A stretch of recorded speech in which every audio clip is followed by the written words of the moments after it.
Olá, boa noite! Está começando o nosso programa de hoje. Você vai acompanhar um especial direto da Itália. Nossa equipe de reportagem em Roma vai nos mostrar uma das regiões mais importantes do país, a região de Lácio. Abrange a capital italiana e seus arredores, com muitos tesouros, a maioria escondidos e desconhecidos pelos turistas.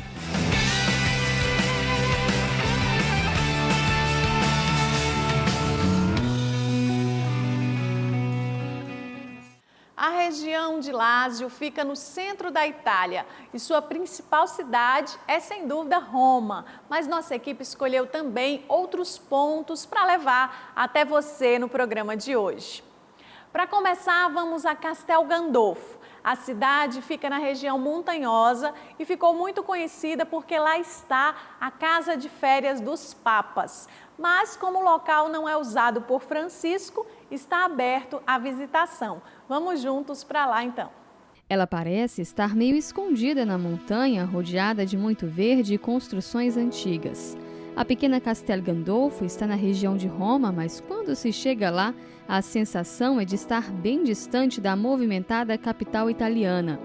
O clima agradável é um convite a mais para passar algumas horas por aqui. É sempre più fresco. Aqui é maravilhoso, sempre mais fresco que em Roma, sobretudo na parte da tarde. Tem também o belo panorama que se vê daqui de cima e, é claro, nos arredores da cidade, tudo é muito lindo.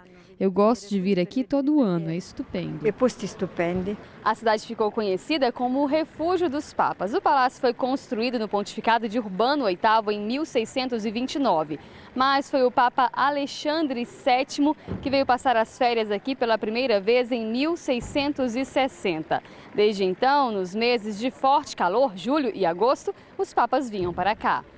Em alguns momentos, a casa serviu não só como local de descanso, mas também abrigo dos moradores que queriam se proteger dos ataques da Guerra Mundial. Pio XII acolheu principalmente crianças e mulheres. Muitas delas tiveram o parto no Palácio de Verão. Por anos, os papas neste período chegavam até esta janela para fazer a catequese ou a oração do Ângelus. Entre um dos momentos marcantes, a despedida de Bento XVI, que depois de sua renúncia passou alguns dias na casa. Mas aí chegou o Papa Francisco, que preferiu descansar na própria casa Santa Marta. A princípio, alguns comerciantes tiveram medo da diminuição do movimento, mas logo se percebeu que a vocação da cidade de ser um refúgio continuaria viva. Entre os atrativos de hoje, a visita ao Palácio Apostólico de Verão e aos Jardins do Papa. Entrar no quarto dos pontífices, ver seus escritórios, seus quadros e tantas relíquias. Visitar a história. Castel Gandolfo, grazie alla generosità di Papa Francesco. Graças à generosidade de Papa Francisco, a cidade de Castel Gandolfo é hoje ainda mais movimentada que antes. Hoje podemos até mesmo entrar no palácio, visitar o museu e, sobretudo, entrar no quarto privado do Papa. E para quem vinha aqui por motivação do cristianismo, essa é uma experiência única. O local reserva ainda muitas opções de comidas típicas e uma bela vista do Lago Albano. Sobre a cidade, em 2011, Bento XVI disse que aqui ele encontrou tudo: a montanha, o lago, até mesmo o mar e boas pessoas. E la buona gente. E depois de conhecer o centro histórico, um outro convite para quem vem visitar Castel Gandolfo: apreciar de perto o Lago Albano e aproveitar para um dia de descanso e de paz. O Albano é um lago formado depois da erupção de 2 vulcões há cerca de 5.000 anos. À beira do lago, quiosques ajudam a quem vem de passagem e quer aproveitar o dia. Uma boa conversa, algum esporte ou mesmo só aproveitar a água fresca. Um convite a ficar um pouquinho mais e a respirar o ar fresco do local. É um lugar que se pode chegar com poucos minutos. Aqui você encontra bons restaurantes, mas também pode comer um lanche e até trazer a comida e fazer seu próprio piquenique. É uma opção a mais para quem visita Roma. Não foi à toa que os papas escolheram esse belo local como residência de verão. Quando se chega aqui embaixo, é uma sensação diferente. Basta que olhemos para qualquer lado e vamos perceber que paraíso é Castel Gandolfo.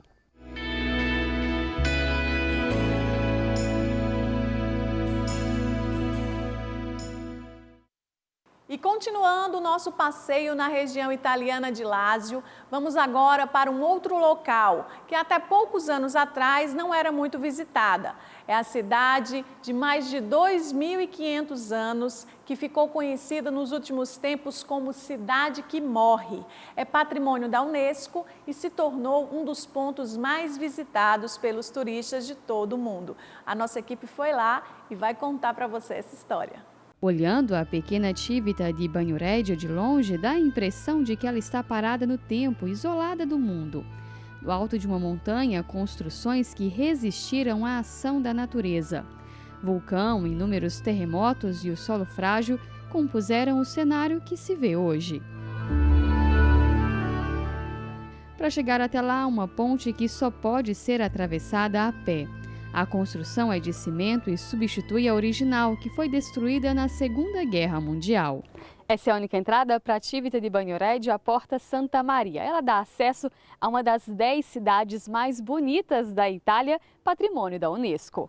Atravessada a Porta Santa Maria, é hora de se encontrar com muitas surpresas.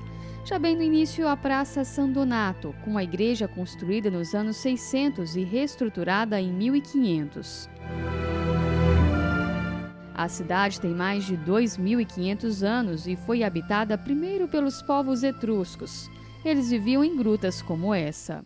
E quando a gente caminha por essas ruas, a sensação é de voltar no período medieval. Essas casas foram construídas neste período e resistiram a muitos terremotos. Mas depois de andar por aqui um pouco e contemplar tanta beleza e vivacidade, vem a dúvida. Por que Civita di Bagnoregio ficou conhecida como a Cidade que Morre? Para entender, fomos ao Museu da Cidade, que é também um centro geológico. Aqui o geólogo nos explicou que essa era uma região de mar. Com o passar dos séculos se formou também um grande vulcão. Por causa desse vulcão que existia aqui e que entrou milhares de vezes em erupção, se formou esse tipo rochoso, que parece um bolo em camadas. E depois também com os terremotos se criou esse espaço entre Civita e as outras montanhas. E a cidade nos últimos 20.000 anos foi se reduzindo até chegar ao que se vê hoje. E a tendência é de diminuir cada vez mais por causa dos deslizamentos de terra. No museu encontramos materiais arqueológicos e que ajudam a recontar a história desse povo e da cidade. Aqui se faz também o monitoramento para tentar proteger ao máximo o cenário que se vê hoje. O território era muito maior do que o de hoje. E eles já conheciam o problema, já viam que a cidade sofria com os deslizamentos. Também fizeram com as tecnologias daquele tempo algumas obras para ajudar a manter o máximo possível. E hoje temos condições de acompanhar com satélites, de monitorar e construir barreiras para protegê-la. E como a cidade ganhou novamente a atenção do mundo, estamos projetando os próximos 20 anos de trabalho. Hoje a cidade tem apenas 8 moradores. Embora a atividade turística atual seja grande, muitos vivem na redondeza. Rossana não arreda o pé de Bagnoregio. Nasceu aqui, cresceu vendo sua cidade ameaçada, mas preferiu permanecer. É o lugar do seu coração. Eu nasci aqui e tenho minhas raízes aqui. Quando eu era criança, todas essas casas eram habitadas. Tinham muitos jovens e existia também uma escola. Os moradores trabalhavam com agricultura e tínhamos nossas festas, nossa vida. E com o tempo, justamente porque o acesso através da ponte foi se tornando difícil e até mesmo perigoso, a maioria preferiu ir embora para outras regiões. Poucos permaneceram. Depois, quando fizeram a ponte de cimento, pouco a pouco os turistas começaram a descobrir esse local. Um antigo morador que fez de tudo para que essa ponte fosse construída escreveu: Civita, a cidade que morre. Com essa ponte vai voltar a viver. E de fato é isso. Esse acesso salvou Civita. Cuidando de um pequeno, mas agradável jardim, encontramos um outro morador. Ele também gosta de dizer: sou cidadão original de Bagnoregio. Daqui saiu só para trabalhar no período que a cidade estava praticamente morta. Mas voltou e também não quer sair mais. A minha casa é belíssima. Aqui eu estou muito bem. Eu sou de verdade encantado com esse lugar. Eu saí só quando não tinha emprego e corria risco de passar fome se eu permanecesse. Mas assim que me aposentei, já voltei para cá. Hoje cuido do jardim, arrumo bem minha casa e vivo tranquilamente, seja no verão que no inverno, sempre. Sia in estate che in inverno, sempre. Mas Bagnoregio tem na história um outro ilustre cidadão, Giovanni Fidanza, que depois ficou conhecido como São Boaventura. Da sua casa restou apenas uma parede com um ícone que recorda o local de seu nascimento. Boaventura é doutor da igreja, sucessor de São Francisco e seu biógrafo. Recebeu através do Santo de Assis um milagre. Francisco tinha um mosteiro nessa região, mas gostava de rezar na gruta que ficava perto do mosteiro. E a mãe de Giovanni o levou lá porque ele estava muito doente. O menino foi curado e ouviu de Francisco a expressão Boa Ventura, ou seja, boa vida. Assim ele ficou conhecido antes e depois também de entrar para os franciscanos. Civita di Bagnoregio é assim um lugar repleto de histórias, de surpresas, de encanto e de muita vida.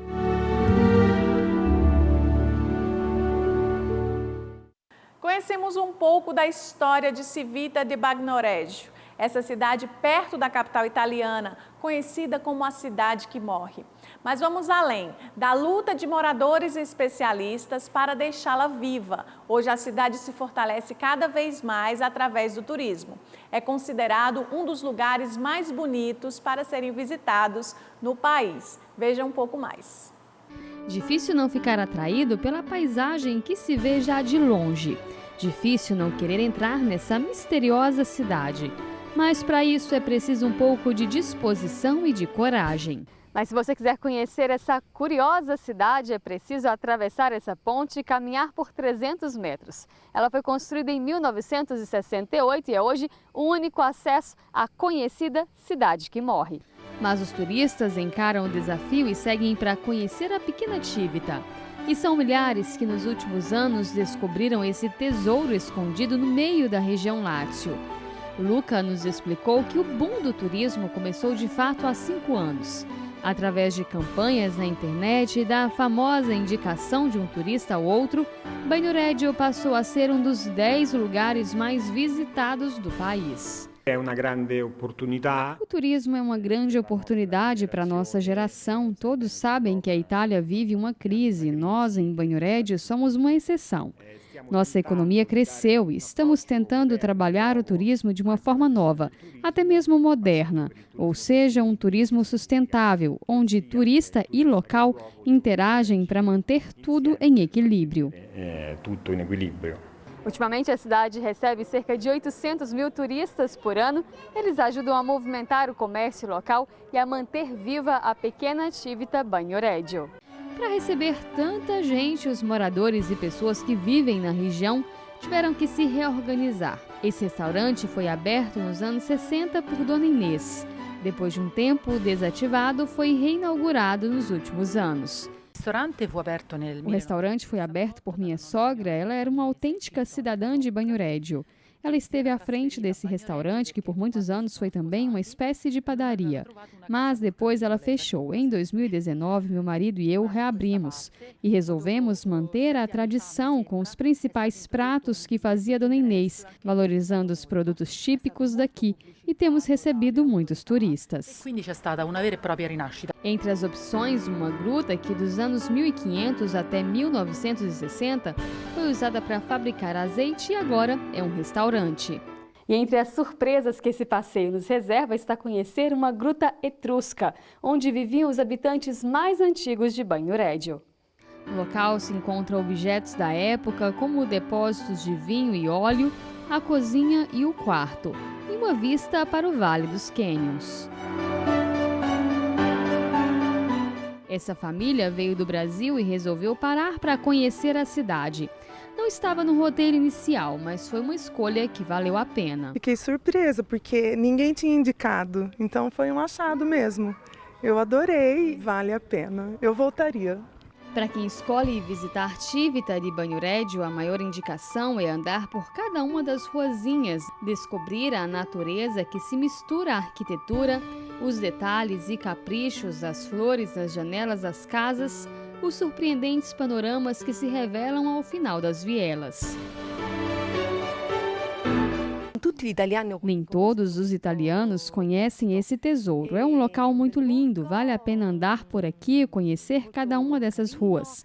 Convido os italianos e também estrangeiros a pararem um pouco por aqui.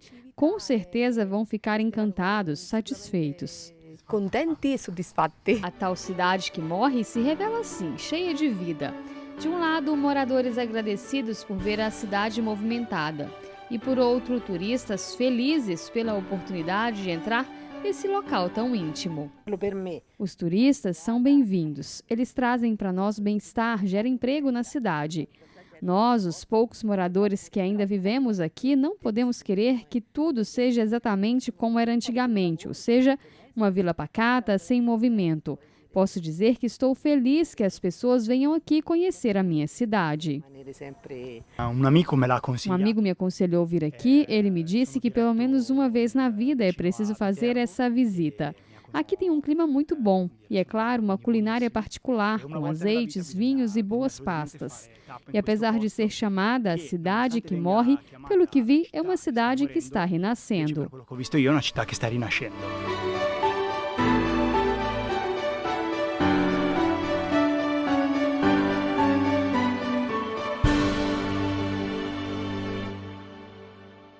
Ainda nos arredores de Roma, é possível visitar um local que une arte e belezas naturais. As vilas de Tivoli, que são conhecidas em todo o mundo. Entre as mais famosas, a Vila d'Este e a Vila Adriana. São patrimônios da humanidade. Os locais são boas opções para quem quer mergulhar na história antiga ou tirar um dia para descansar, admirando as belas fontes. Confira. E nesse passeio por alguns dos principais pontos turísticos da região Lácio, não poderia faltar a cidade de Tivoli. A cerca de 40 minutos de Roma, o local oferece diversas opções de turismo, uma série de igrejas, monumentos e muitas riquezas naturais.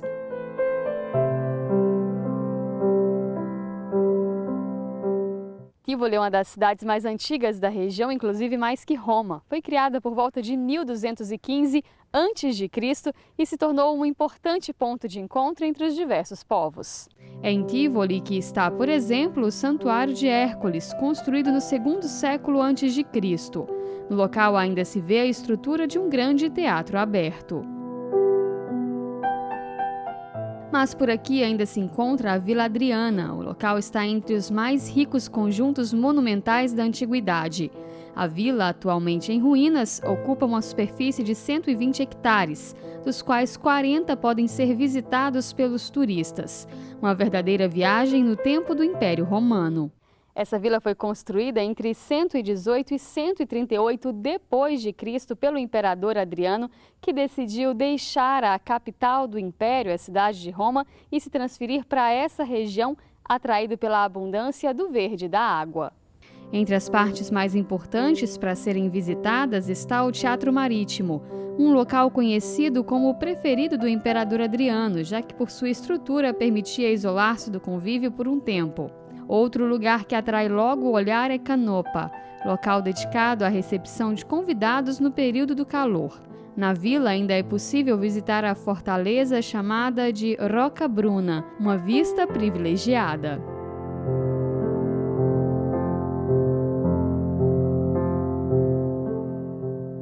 Toda essa arte bem integrada à natureza inspirou séculos depois uma outra vila, ainda em Tivoli.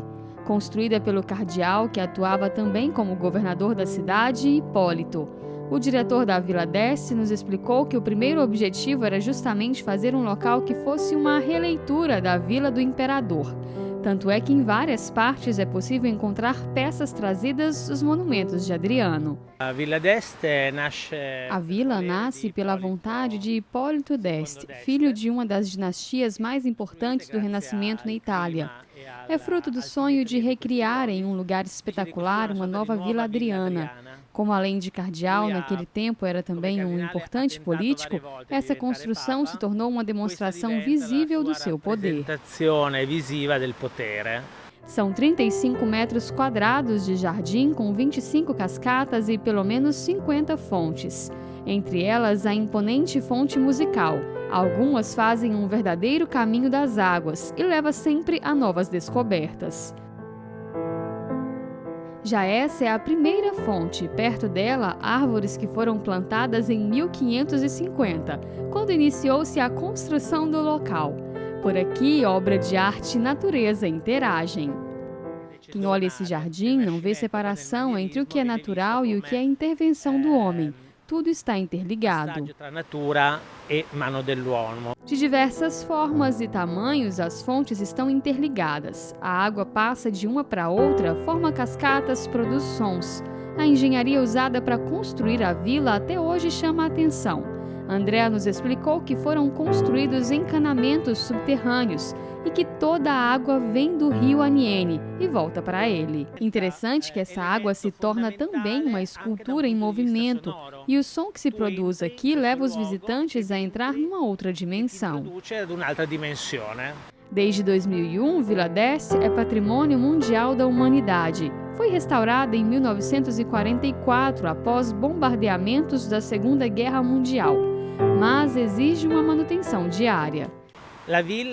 A vila está em constante movimento, ou seja, é viva e requer muita especialização para sua manutenção, seja na parte hidráulica, mas também da vegetação.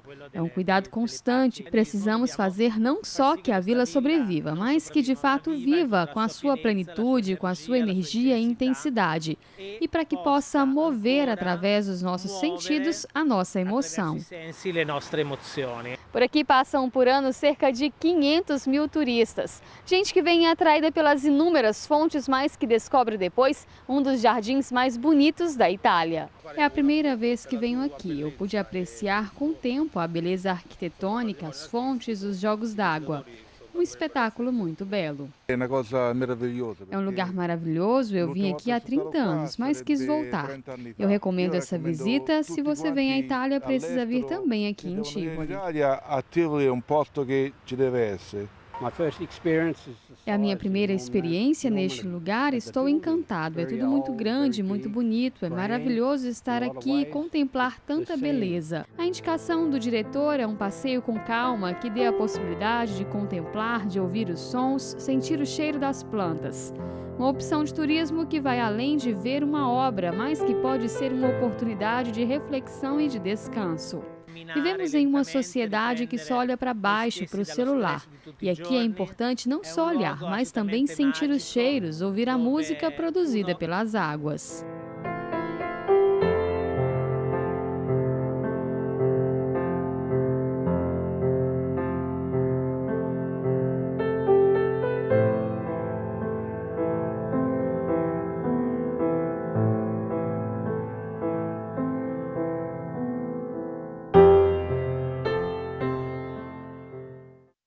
No próximo bloco, você vai conhecer um lugar que os franciscanos chamam de Monte Sinai e um pouco da região de Rieti, onde São Francisco viveu e realizou obras importantes de sua missão.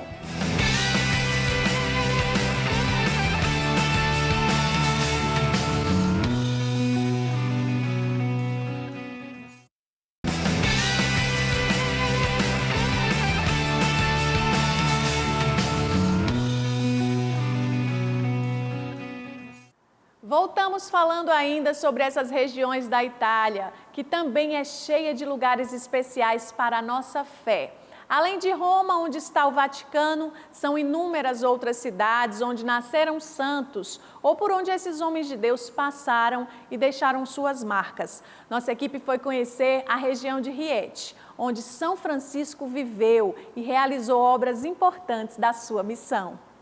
Uma região cheia de montanhas e vales com uma vista que convida ao silêncio, à contemplação.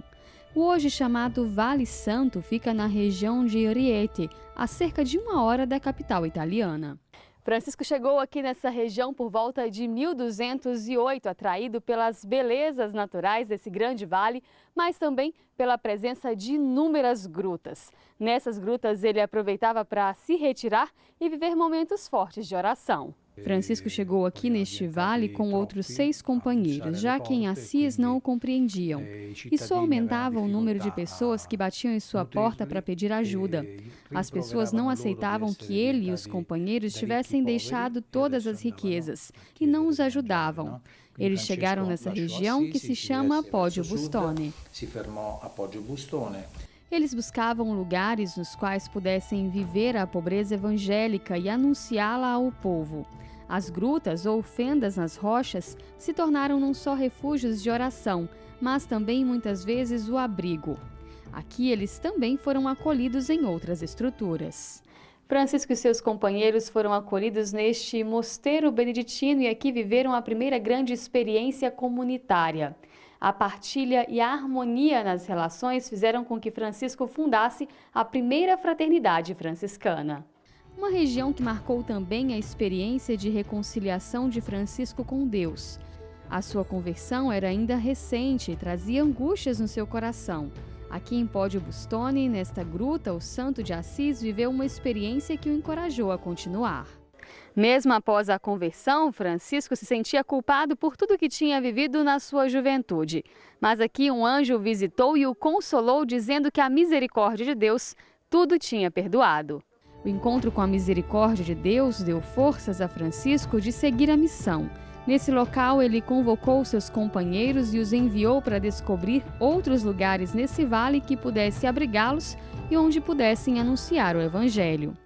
Depois de sua reconciliação com Deus, Francisco dividiu 2 a 2 seus companheiros e os enviou a outras regiões. As pessoas perceberam que eles eram homens de Deus e permitiram que eles vivessem nas grutas e casas, porque eram mais próximas das cidades e podiam ali viver e também pregar o Evangelho. E Francisco se deu muito bem por aqui, principalmente porque amava os lugares distantes do barulho e da distração. Amava retirar-se nas grutas. Nessa região, Francisco viveu também no chamado Santuário da Floresta. Aqui as pessoas já vinham em grande número para vê-lo e escutar suas pregações. O frei nos contou que tinha uma grande plantação de uvas que foi pisoteada pelas pessoas que vinham ao encontro de Francisco. O proprietário foi reclamar e ele disse que a colheita não seria prejudicada. E de fato aconteceu o milagre das uvas, com uma colheita maior do que aquela que se esperava. Como são 4 os locais onde viveu Francisco, a região hoje é rota de peregrinação. Quem chega aqui encontra como acolhida a paz anunciada pelo Santo de Assis. Eu apenas cheguei aqui e encontrei um sentimento profundo de paz. O silêncio, a estrutura, acalma a alma. É um local em que podemos nos restabelecer através da oração. A rota é também organizada para ser feita a pé, uma imersão nos caminhos feitos pelo santo e seus companheiros. E em meio à natureza, a descoberta de Deus, de si e do outro. Quando chegamos aqui, logo sentimos que tinha uma paz em cada coisa, em cada árvore, na nuvem, no vento. Como se São Francisco tivesse deixado essa paz nesse território. É um percurso para ser feito no silêncio. Não é só caminhar. Acredito que este caminho seja um momento de introspecção. Caminhar fora se torna um caminhar dentro de si, entrar no próprio coração. E como diz Jesus Cristo, Deus é dentro de cada um e por isso o primeiro caminho é entrar em nós mesmos. E o externo nos faz entender que somos muito pequenos, somos frágeis, mas ligados à imensidão da natureza da criação.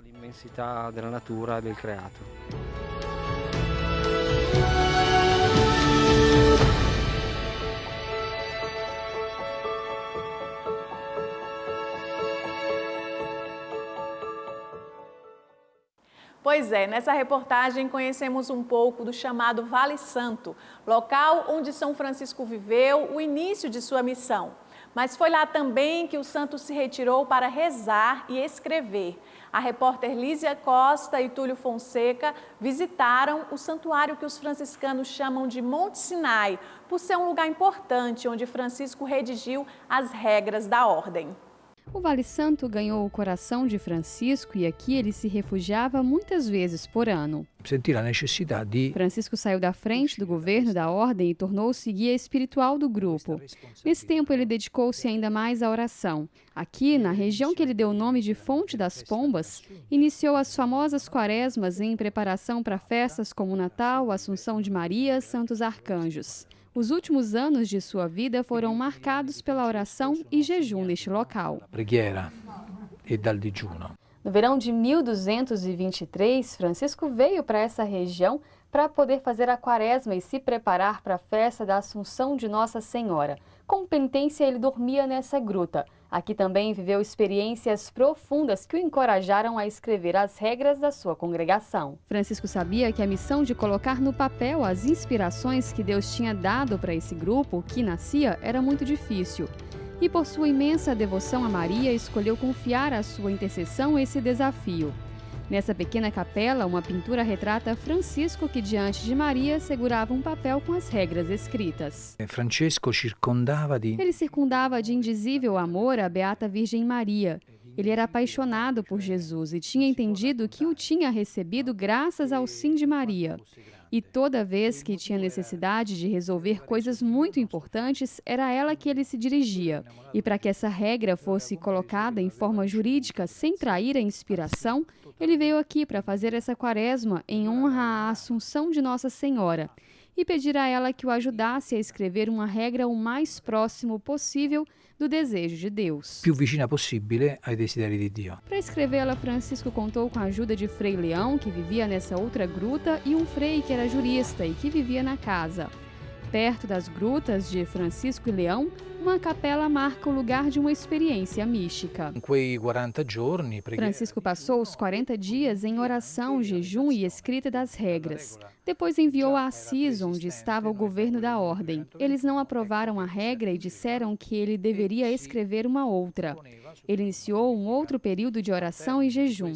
Alguns de seus companheiros que estavam contestando vieram encontrá-lo para reafirmar que se negavam a viver o que ele tinha escrito.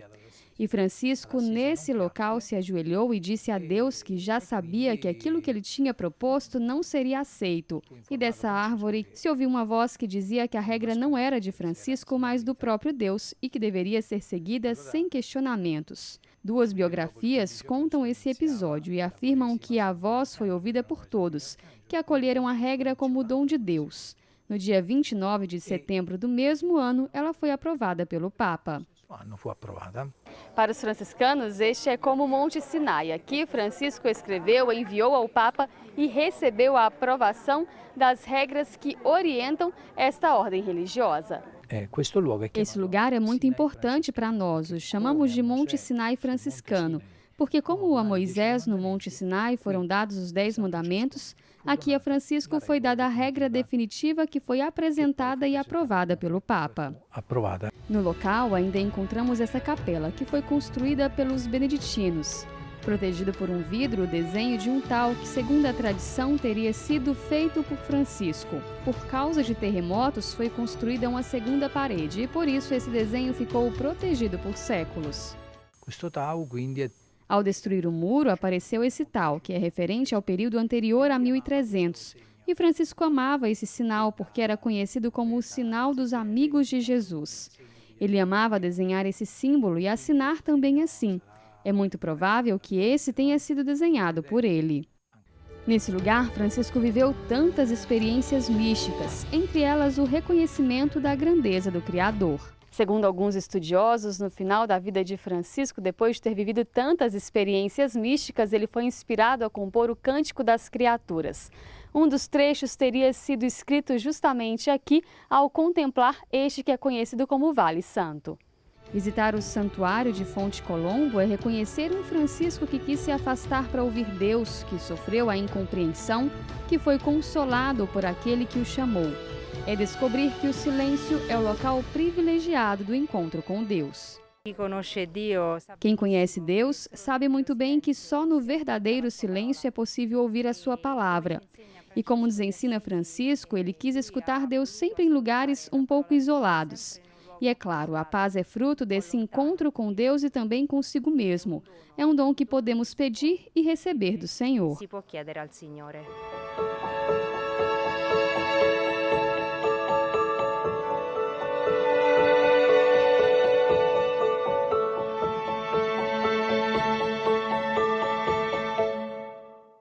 E nesse passeio pela região italiana de Lácio, não poderíamos deixar de fora a capital, a cidade eterna. Sabemos que Roma é chamada de museu a céu aberto, já que é a cidade com maior concentração de obras arquitetônicas, arqueológicas e artísticas de todo o mundo.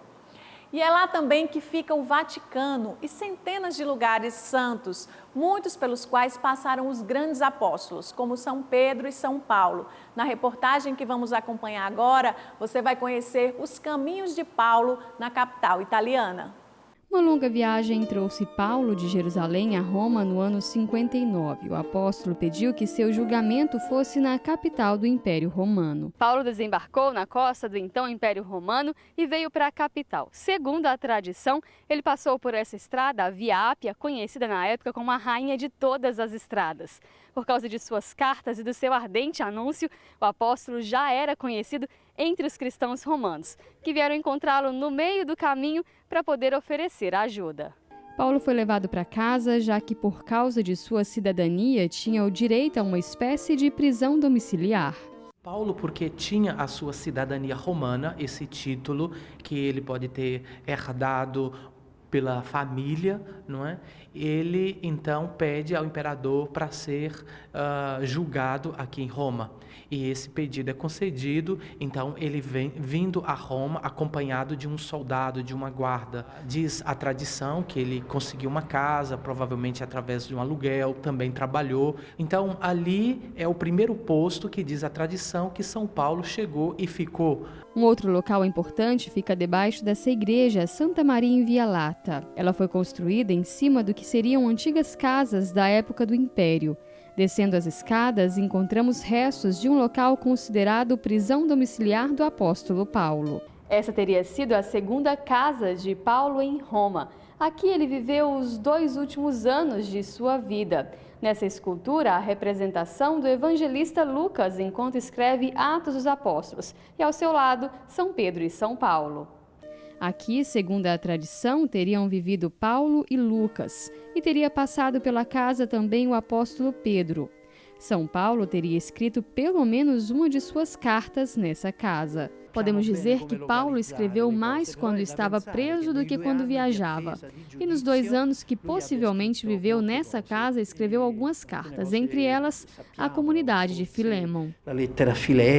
O local guarda também um mármore onde possivelmente os primeiros cristãos inscreveram um trecho da carta de Paulo a Timóteo.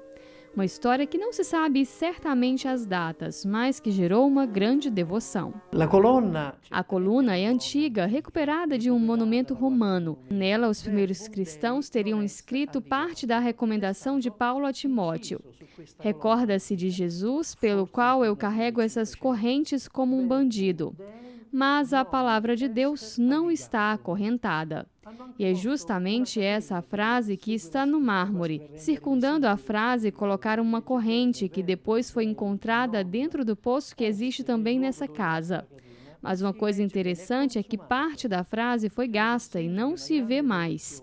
Isso mostra a grande devoção dos primeiros cristãos por esse que se tornou um sinal da mensagem do apóstolo. Daqui, Paulo teria sido levado para o último local antes de sua morte, o cárcere Mamertino, a primeira prisão do mundo. Ficava no território dos fóruns imperiais. Lá teria permanecido até sua condenação definitiva.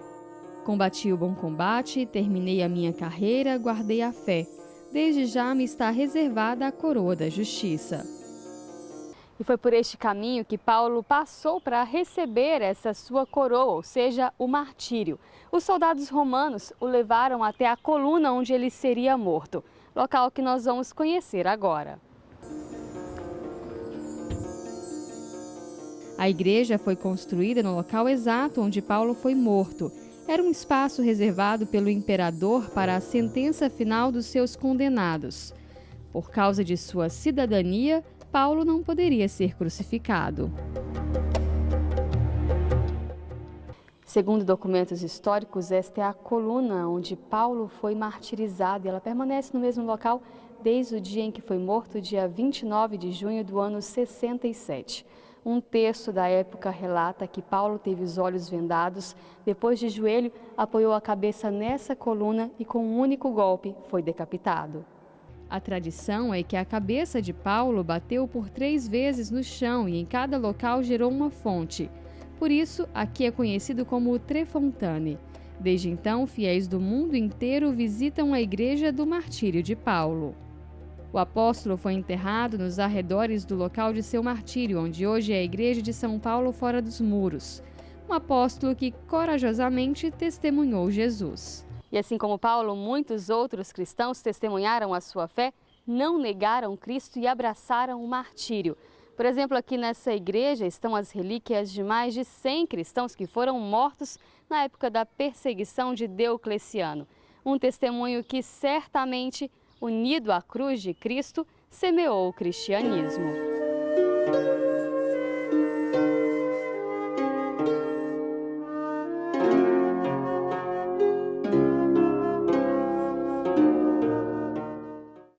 A seguir, vamos ver um pouco de como foi a passagem de São Pedro por Roma.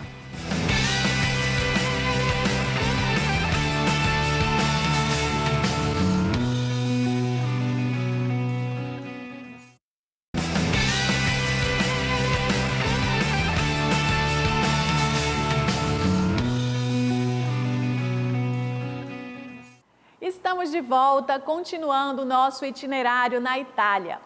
Agora eu te convido a saber um pouco da história de São Pedro, o nosso primeiro Papa e discípulo de Jesus que acompanhou em tantos momentos marcantes de sua história.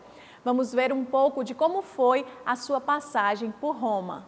Uma basílica com dimensões que impressionam. A beleza indica a dignidade do local. A cátedra de bronze feita pelo artista Bernini guarda dentro restos que a tradição afirma ter sido da cadeira de Pedro. O apóstolo que recebeu como missão ser a pedra na qual Cristo construiria a sua igreja é ainda hoje presente através da sucessão papal. A sua festa é também dia de recordar as bases do cristianismo. Na base de sustentação da cúpula do apóstolo Pedro existe um mosaico magnífico com uma inscrição de São Cipriano, daqui deste altar, deste túmulo, refugie a unidade da fé católica e apostólica. A cidade sede do cristianismo recebeu também de Pedro os primeiros anúncios da fé. Por volta dos anos 50, o apóstolo chegou à capital, citada por ele como a Babilônia. Segundo relatos históricos, o apóstolo ficou preso no cárcere mamertino, acusado por Nero de estar entre os idealizadores do grande incêndio de Roma. No local da prisão, ele teria exercido seu ministério, batizando alguns presidiários que se converteram. São poucos os relatos da passagem de Pedro por Roma, mas existem muitas histórias e devoções. Uma antiga tradição conta que, prestes a ser condenado, Pedro decidiu deixar Roma e voltar para Jerusalém. E passando por aqui, pela Via Ápia, se encontrou com Jesus ressuscitado, que fazia justamente o caminho contrário, ou seja, entrava em Roma. Um encontro que deixou marcas. Dentro da igreja, um mármore que teria as marcas dos pés de Jesus. A história conta que, ao encontrá-lo, Pedro perguntou: "Senhor, onde vais?" E Jesus o respondeu: "Vou ser novamente crucificado." E Pedro entendeu que precisava voltar para Roma e abraçar o martírio. Pedro foi crucificado em 67 no então Circo de Nero, onde hoje fica o território da cidade-estado do Vaticano. No centro do circo estava este obelisco, que anos mais tarde foi trazido para o centro da Praça de São Pedro para recordar o martírio do nosso primeiro Papa. O apóstolo Pedro, naquele momento, ele vai ter a sua vida tomada nas mãos dos romanos e ali ele vai ser crucificado de cabeça para baixo, aqui onde estava localizado o obelisco Vaticano, que depois foi trasladado no 1586 para o centro da praça, e esse é o local onde os históricos testemunham que é o local de maior certeza, de maior probabilidade histórica do martírio de São Pedro. Pedro foi enterrado nos arredores do Circo, local conhecido como Colina Vaticana.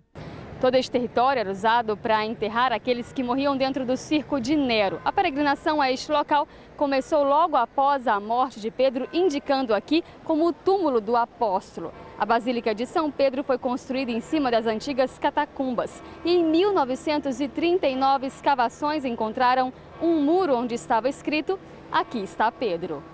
Desde o início do cristianismo, essa era uma meta de peregrinação. Quando o imperador Constantino proclamou a liberdade, foi construída a primeira igreja, cujo altar estava em cima do local indicado como o túmulo de Pedro.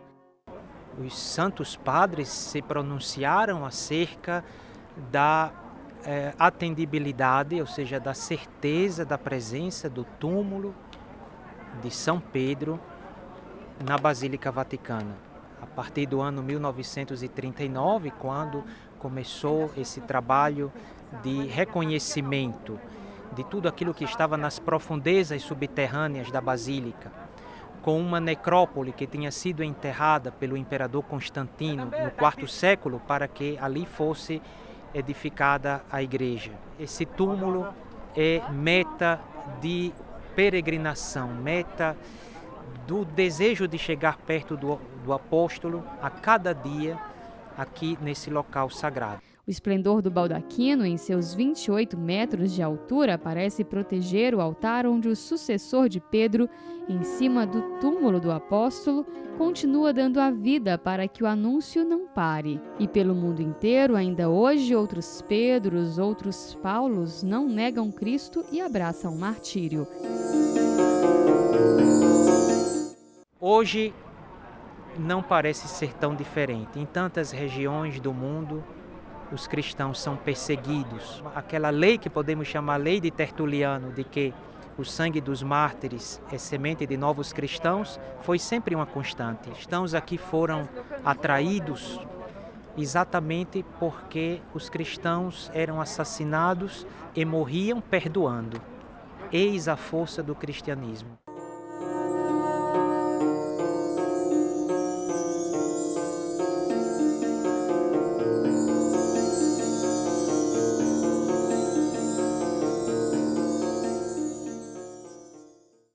Quando falamos em Roma, pensamos logo em pontos como a Basílica de São Pedro, o Coliseu, Fontana di Trevi.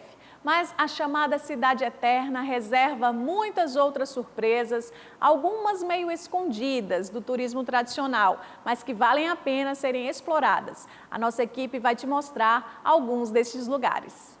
Caminhar pelas vielas do centro histórico de Roma reserva sempre surpresas. Entre os segredos da capital, o bairro dos judeus, que ficou conhecido como gueto. Por anos era o único lugar onde eles podiam viver.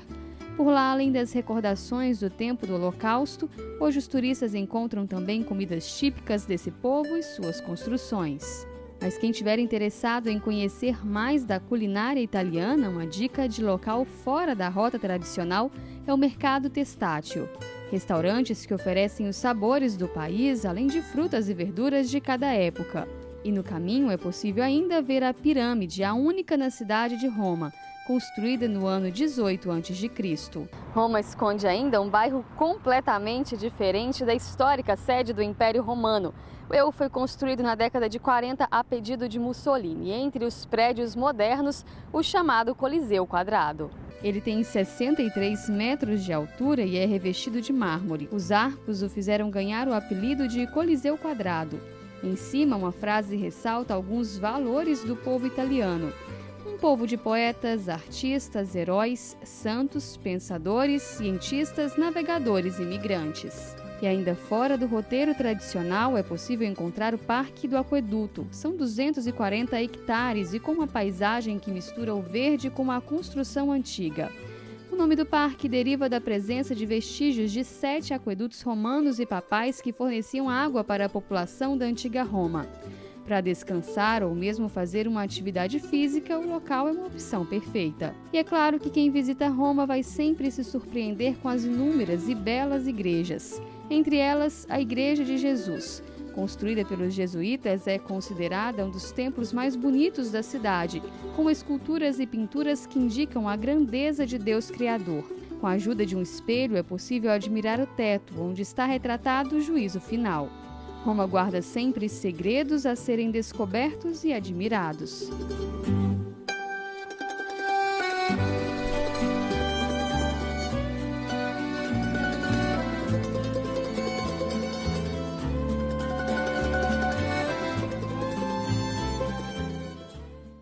E quem visita a capital italiana precisa ficar atento a um detalhe importante. Atenção turista, para não voltar para casa com uma multa bem alta. É que a Prefeitura de Roma instituiu novas regras de comportamento, principalmente nos locais turísticos. O objetivo do governo com as medidas é para proteger o conhecido museu a céu aberto. Os 134 degraus que ligam a Piazza Espanha à Igreja Trinità dei Monti agora estão assim, sob vigilância contínua. O local está entre os pontos turísticos mais visitados e quem passa por aqui quer aproveitar também para tirar uma foto na escadaria, descansar um pouquinho das longas caminhadas na cidade. Mas isso agora não é mais permitido. 8 policiais fazem a ronda e a cada turista que tenta sentar nos degraus, soa o apito e já chega o alerta. A regra vale para todos os monumentos da cidade. As novas regras foram publicadas no último mês e substituem as que tinham sido escritas há 73 anos. Segundo a prefeita da cidade de Roma, foi necessário escrever essas medidas mais rígidas por causa do aumento no número de turistas e principalmente do desrespeito aos monumentos. Aqui na Fontana di Trevi, por exemplo, agora não é mais permitido descer e se aproximar da fonte. A tradicional moedinha agora precisa ser jogada aqui de cima. Uma faixa indica a proibição do acesso nas proximidades da fonte, desenhada por Bernini. O decreto que a prefeita de Roma, Virginia Raggi, assinou prevê multas com valores entre 40 e 400 euros para quem cometer atos considerados lesivos ao patrimônio histórico, como sentar ou subir nos monumentos ou entrar nas fontes. Consumir alimentos nas redondezas também está proibido, bem como passear sem camisa. É proibido sentar nos monumentos, escrever nas escadas, até mesmo lanchar nesse local, vender coisas abusivamente ou mesmo vestir-se de gladiadores para fazer fotos. Esses e também outros comportamentos que desrespeitam a nossa cidade, os nossos moradores ou os nossos monumentos serão punidos. E a nossa equipe está aqui para que essas regras sejam respeitadas. Alguns turistas estranharam um pouco as medidas. É ridículo, a gente só quer descansar um pouco, sentar nas escadas para repousar e de qualquer forma a gente passa por ela mesmo. Já grande parte dos romanos apoiaram as restrições. Já se esperava por isso, embora seja incômodo para alguns turistas. Mas já vimos tantos monumentos riscados, tem lugares que os turistas arrancaram pedaços para levar para casa. E um pouco de proteção não faz mal. Eu sei que atrapalha um pouco, principalmente os idosos, mas com essa regra estamos protegendo a beleza de Roma. Olha só, tenho certeza que para quem já foi à Itália, valeu a pena rever esses lugares e conhecer tantas dicas de outras opções para visitar numa próxima viagem. E quem ainda não foi, deu para a gente ver um pouco do que o turista vive de perto, não é mesmo? O nosso programa de hoje fica por aqui. Se você quiser rever essa e outras edições do Repórter Canção Nova, é só acessar o YouTube do Canção Nova Play ou na nossa página noticias.cançãonova.com. Boa noite, bom descanso e uma ótima semana para você.